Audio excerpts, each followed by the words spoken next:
안녕하십니까. 4월 4일 화요일 정리브리핑을 시작하도록 하겠습니다. 먼저 이번 주 후반 개최 예정인 미중 정상회담에 대해 말씀드리겠습니다.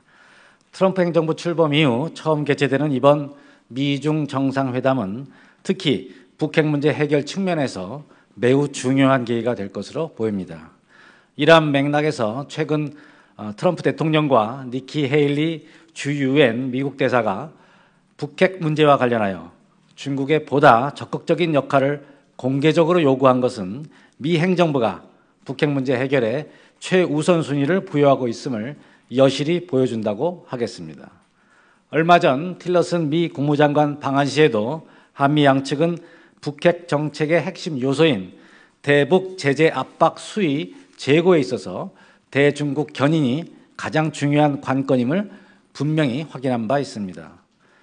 최근 미 측이 신 행정부 출범 이후 처음으로 북한만을 대상으로 한 신규 대북 제재를 발표하고 오늘 미 하원 본회의에서 북한 테러 지원국 재지정 법안 및 북한 ICBM 개발 규탄 결의안을 외무위 처리 닷새 만에 이례적으로 신속히 통과시킨 것은 대북 제재 압박 강화 및 이를 위한 대중국 압박에 대한 미국의 강력한 의지를 행동으로 보여준 것으로 볼 수 있습니다.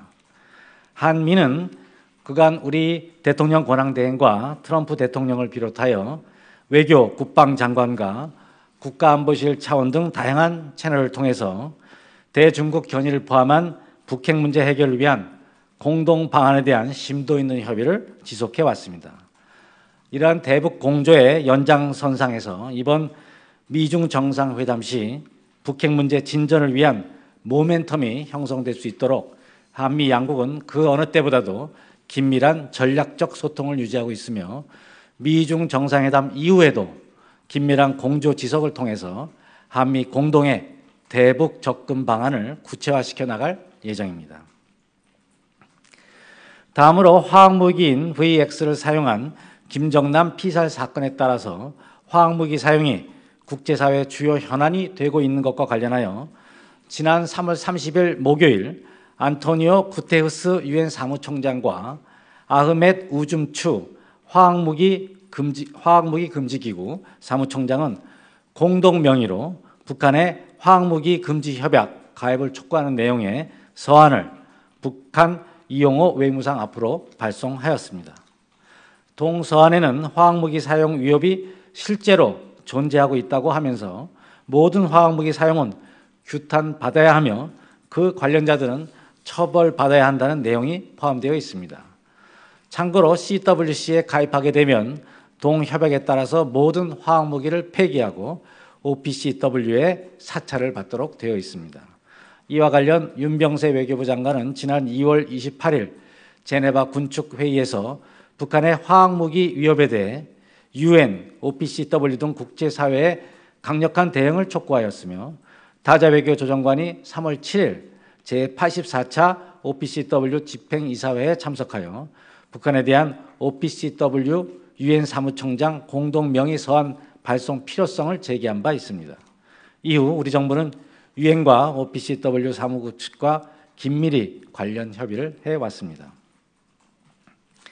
이어서 최정문 외교부 다자외교 조정관은 4월 5일 수요일 벨기에 브뤼셀에서 열리는 시리아 및 주변 지역의 미래를 지원하기 위한 브뤼셀 회의에 참석합니다. 이번 회의는 시리아 인도적 위기가 심화되고 있는 상황에서 시리아와 그 주변국에 대한 국제사회의 지원과 제네바 평화회담 등 정치적 해결 노력에 대한 지지를 확보하기 위해서 개최됩니다.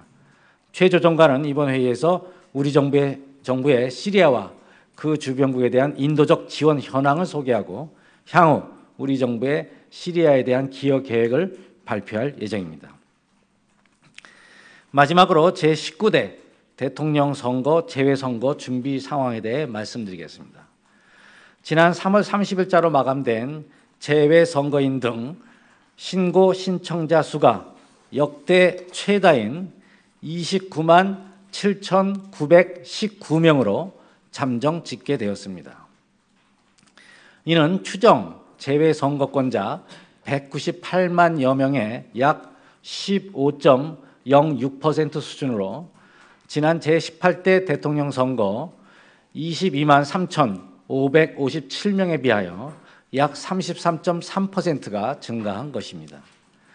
짧은 기간에도 불구하고 신고 신청이 증가한 이유는 조기 대선에 대한 높은 관심, 그리고 인터넷 신고 신청 허용, 영구 명부제 도입 및 175개 재공간의 적극적인 홍보 활동 때문으로 판단하고 있습니다. 이상입니다. 그럼 질문을 받도록 하겠습니다.